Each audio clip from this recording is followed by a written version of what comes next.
ህብስትም በሌሊት ተነስታ ወደ በአምላክ ክላስ ለመሄድ አስባ ክላሷን ከፍታ ትወጣለች።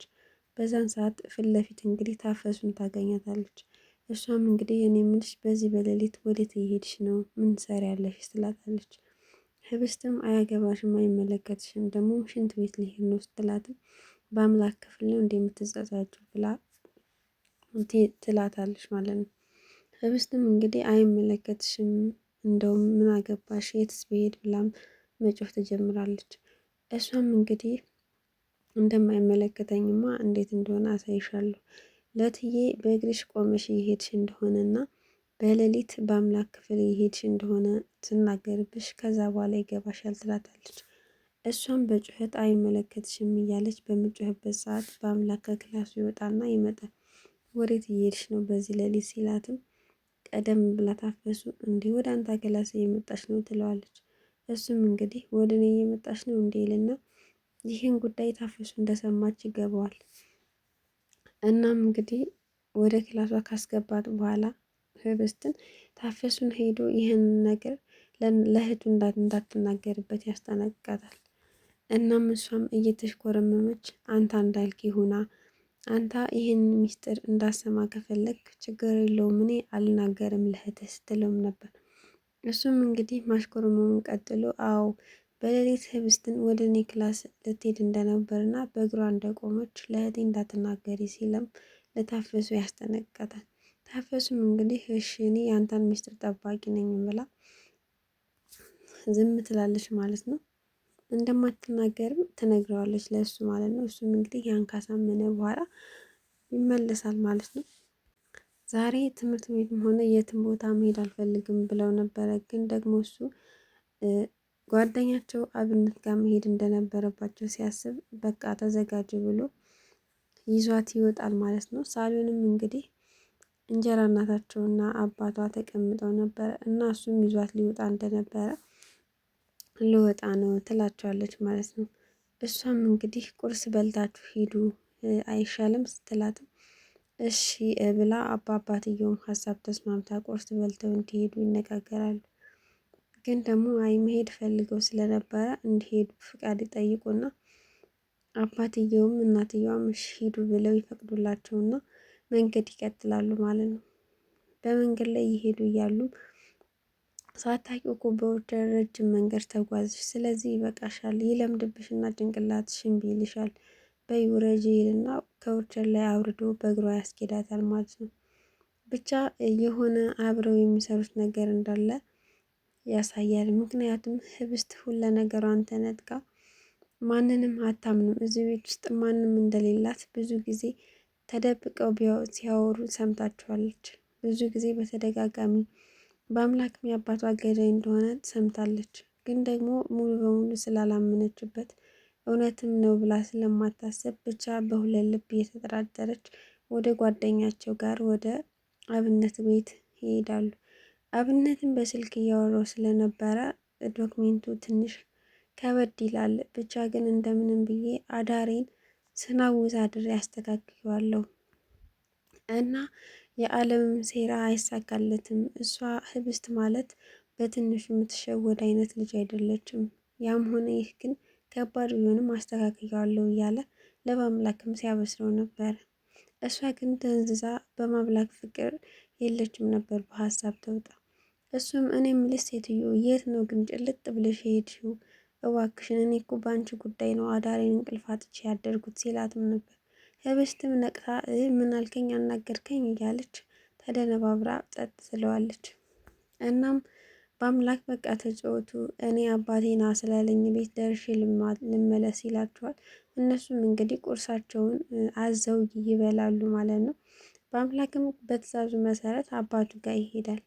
ከአባቱ ጋርም አንዳንድ ወሬዎችን ያወራል ማለት ነው። እኔ የምልህ ይች ልጅ ግን ምንም አላመንኳትም፣ ጓደኛህንም ቢሆን አላመንኩትም። እስኪ በደንብ ተከታተለው፣ የሚያደርገው ነገር ማለት ከአቅሜ በላይ ነው ብሏል። ግን ደግሞ ከእሱ አቅም በላይ የሚሆን ምንም ነገር ስለሌለ ተከታተለው ይለዋል። እሱም እንግዲህ እሺ ታዛዥ ነኝ እከታተለዋለሁ ሲል መልሶለታል። ማለት እሱን ለማሳመን ነው እንጂ ከጓደኛው ከአብነት ጋር አብረው እንደሚሰሩ ውስጡ ያውቃል። ግን ደግሞ የሰውየውን ያለምን ትዕዛዝ ለመፈጸም እሺ ችግር የለውም እከታተለዋለሁ ሲለውም ነበር። ህብስትና አብነት እንግዲህ ቁርሳቸውን ከበሉ በኋላ ግን ስለ አብነት ትጠይቀዋለች። አብነት ምን አይነት ሰው ነው? በአምላክ ምን አይነት ሰው ነው እያለች አብነትን በተደጋጋሚ እየጠየቀችው ነበር። እርሱም እንግዲህ በአምላክ ማለት በጣም ጥሩ ሰው ነው፣ በጣም ከምልሽ በላይ። አሁን ላይ ግን ምን አይነት ሰው እንደሆነ መገመት አልችልም። በቃ እንደነገርኩሽ ነው። አሁን ላይ ብዙ አይነት ሰው መሆን ይችላል እያለም በተደጋጋሚ ሲነግራት ነበር። እሷም እንግዲህ ስለ በአምላክ ማወቅ ከመፈለገው የተነሳ ቁርሳቸውን እየበሉ በተደጋጋሚ ግን ምን አይነት ሰው ነው አሁን ላይ እያለች ስትጠይቀው ነበር። እሱም እንግዲህ የእሱን ጥሩ ጎን ሲነግራት ነበር። ማለት በጣም ጥሩ ሰው ነው አብን በጣም በጣም ጥሩ ሰው ነው በአምላክ ማለት እያለ በተደጋጋሚ እየነገራት ነበር። እሷም እንግዲህ ይህንን ካረጋገጠች በኋላ እሺ በቃ ቁርሱን በቃ የጠግብ ያለው እጄ ልታጥብ ብላ ትነሳለች ማለት ነው። እሱም እንግዲህ እሺ እንዳልሽ ብሎ በአምላክም ይመጣና ወደ ቤት ይመለሳሉ ማለት ነው። አቶ አለምና ይፍቱም እንግዲህ እየተመካከሩ ነበር። ማለት እኔ ምልክ የዚች ልጅ ነገር ግን ምንም እየገባኝ አይደለም፣ ሁኔታዋ ሁሉ ተቀያይሮብኛል እያለች ለአቶ አለምም እየነገረችው ነበር። እሱም እንግዲህ ግን ምን ይሻላል ወይ በቃ ታፈሱ ትከታተላቸው ነይና እስኪ ንገሪያት ጥሪና ንገሪያት እያለም ነበር። እሷም እንግዲህ ታፍሱን ተጣርታ ነይ በማለት እኔ ምልሽ ተከታታያቸው እነኝህ ልጆች ስትልም ለታፈሱ ትነግራታለች ማለት ነው። እንደውም ጥያቄ አለኝ ምንም ነገር አላየሽባቸውም ወይ ህብስት ላይም ቢሆን ስትላት፣ ታፈሱም እንግዲህ ከባምላክ ጋር ተስማምተው ስለነበር አያይ ምንም ነገር አላየሁባትም ስትል ግግም ብላለች። ያ ማለት በሚስጥር ጠባቂነት ተስማምተው ስለነበረ ከባምላክ ጋር ወሬውን ማውጣት አልፈለገችም እና በአምላክ ክላሱ በገባበት ሰዓት እራት አቅርቢ ተብላለች። በዛን ሰዓት በአምላክ ክላስ ገብታ እራት መብላት አትፈልግም፣ እራት ሊቀርብ ነው እያለችም እና ለምንድን ነው ሳታንኳኪ የምትገቢው? የሰው ክላስ ዝም ብሎ እኮ አይገባም ሲላትም እኔ እናንተ ሚስጥረኞች አይደለንም ወይ ለምንድን ነው ማንኳኳው ስትለውም ነበር። ቢሆንም ዘው ብሎ አይገባም ማንኳኳት ነበረብሽ፣ በይሻውን ወደ ስራሽ ቀጥ ይላታል። እሷም እንግዲህ እራት ለመብላት ወደ ሳሎን ና እየጠበቅን ነው ትልና ትወጣለች። በምትወጣበት ሰዓት አቶ አለምም ህብስትን ከገላሷ ወደ ሳሎን ለማምጣት እየሄደ በነበረበት ሰዓት ታፈሱ ከባምላክ ክላስ እየወጣች ያገኛታል። እሱም እንግዲህ ህብስትን ወደ ሳሎን ይዞ ይሄድና ለሴትዮዋም እኔ ምልሽ ወንድምሽ ግን ምን አይነት ወራዳ ነው? እንዴት ከሰራተኛ ጋር እንደዚህ ይሆናል? እንዴት ሰራተኛዋ ታሽኮረመዋለች? እያለ ሲያሳብቅ ነበር። እሷም እንግዲህ የኔ ወንድም የኔ በአምላክማ እንደዚህ አያደርግም በማለት በአምላክ ትጣራለች።